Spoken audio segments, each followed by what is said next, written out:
So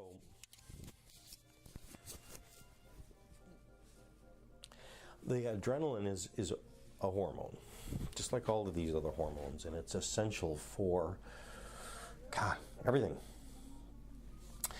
And so when a cell is doing energy, when it's doing and every cell is doing energy while it's just sitting here, there's all of these different machines that are kind of running, and they're running on electrical, chemical type of thing. And adrenaline literally you feel when you get that adrenaline jolt, you feel it, and it's electricity. Like someone pops a balloon, and it's like this charge. But it all comes from you. You're producing that. But we know when we see it that is part of what it is it's at that moment there's a split seconds that your brain hears it and immediately goes alarm, and it turns into just this big, and your adrenals go and they squeeze, and they very quickly put into the bloodstream. It's just like if someone shot you up with heroin, right? And immediately it has, but this is like you get jolted with like 50,000 units of cocaine. But when your body does it, your body makes these chemicals. So straight adrenaline, when a person injects even just straight adrenaline, that's what happens. Everything kind of goes, and there's hyper awareness and blah blah blah. Okay, but on micro levels, when we're just living, even just getting up, that's why chiropractors like Dr. Chase and so many others that you go to. It's just like part of the exam is if you're presenting some of these symptoms, we're going to take your blood pressure. And we're going to take your blood pressure when you're laying down, and then we're going to take your blood pressure when you're sitting up, and then we're going to take your blood pressure when you're standing. And if we get differences in those numbers, then we also want to do a test, which is go from the laying down to the sitting up, and take it while you're doing that, and see where it goes. If you get a crash, so a person gets dizzy from standing up, from sitting down. If that shows that the adrenals are lagging in terms of what they inject to accomplish, we got to totally change how this. So, like if it's sitting there, you're sitting kind of like a car in like going cruise control, cruise control. So laying down for a while, it kind of shifts into cruise control. But when there's a jolt to kind of get up and stay up, the body requires all of this different change of like how it runs the pedal, okay? And then after, once you are up and moving and stuff like that, then it starts to go back down into kind of autopilot. So even a person having just general activity, walking around. But the initial going from one thing to another it requires this change that a person who's had problems with the adrenal function, okay? And there's two big things. What is the medicine for the adrenals? We talk about this. The medicine for the adrenals, first and foremost, is that sleep. Is that 5 hours of where it says, hey, I'm going to recharge, but I can't recharge unless you give me the signal. It's kind of like, you're working for a company and they go, don't use the business card until we tell you, can I get gas? Seriously, can I get gas? Yes, you can get, now you can charge it. That's this whole signaling thing of the,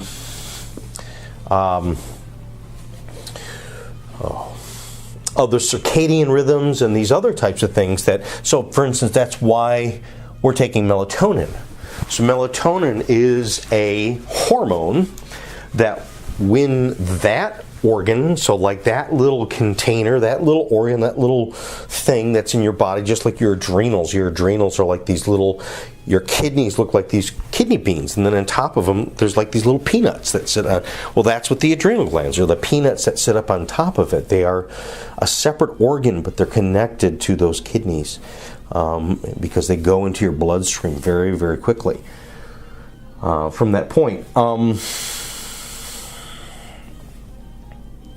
So to fill the tank, it needs that 5 hours. The second thing that's most important, and I think we've just kind of uncovered really a wonderful, excellent secret, is adrenaline, which is these organs in your body that contain this fluid.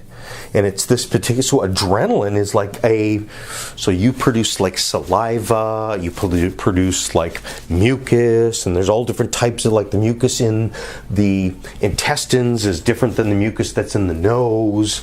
You produce earwax, all of these different fluids, and they're different. So like there's the blood. So there's these different fluids that are inside our body, and these interesting. So the adrenal gland, you take it apart and you squeeze it, and there's this it's almost like a clear, like maybe it's yellow or something like that, fluid. Well, the interesting thing is when that fluid comes in contact with flesh, especially a cardiac muscle or a cardiac nerve, it does the same thing. It gives this like total jolt of like electricity. And so it's a juice that is secreted into your body that literally potentiates your electricity. It is electricity. It's like liquid electricity juice. And that's what it is. And so that's why the second thing is the most important, is getting salt. Is when our salt levels get depleted, that mineral, that basic mineral that is the basic electrolyte, which is the salt balance has to be right inside the fluid for this wave of electromagnetic kind of, cell phone tower to go through. It's got to go through it. Like a hologram. So we've seen holograms before. It's like, oh man, the image is just floating in space. Well, they do it because they take 3 cameras from 3, like a tripod, and they focus it up into a smoke. They focus it into something that is suspended in the air. It's not just pure air. It's got to have something and then they project an image, and then it seems from all these angles that, wow, it's like I could reach in and grab it. Okay? Well, it's going through, that's information that's going through this fluid. That's like a camera kind of shining, like a kaleidoscope or kinetoscope or whatever. Okay? So that means that fluid that is in our body has to be there to be a transporter for this electrical energy, this energy, literal energy. So that organ is a salt organ. And primarily it is an electrical organ, electrical juice. So, just like anything electrical, I'm using my phone all day long. I'm using this thing, and sometimes it putzes out on me. And it stops. It stops. Why? Because the battery ran out.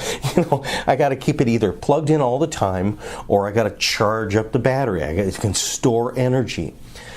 Okay, so the storing of energy is also like if your battery starts to run out of that fluid, or you keep pouring fresh water into that battery when you're supposed to put in purified, like distilled water or whatever, eventually it will stop working. Eventually it will stop being a battery. It will stop the concentrations, and so will go down, and so the acid and it will not allow these invisible particles of things to go back and forth, and to that be what electricity is.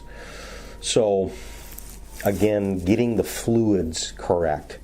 And so again, like I said, the very first thing that we've kind of discovered, and this is the one that's that kind of glitch in the matrix, which is when we really look at the body and look at the universe, we go, oh my God, it's a computer. And the neat thing about the computer is that it's a code. If you can write that code, if you can write that language, and so we know, like our science has showed us, that it is nervous energy. It's nerves. It's all neurologic. It's all like, you touch the right part of the back of your head with with a poker, and lights out. You're gone. You're dead. So it's all happening through there. The whole experience of everything. And so that's why working with that is Well, like probably the most important thing.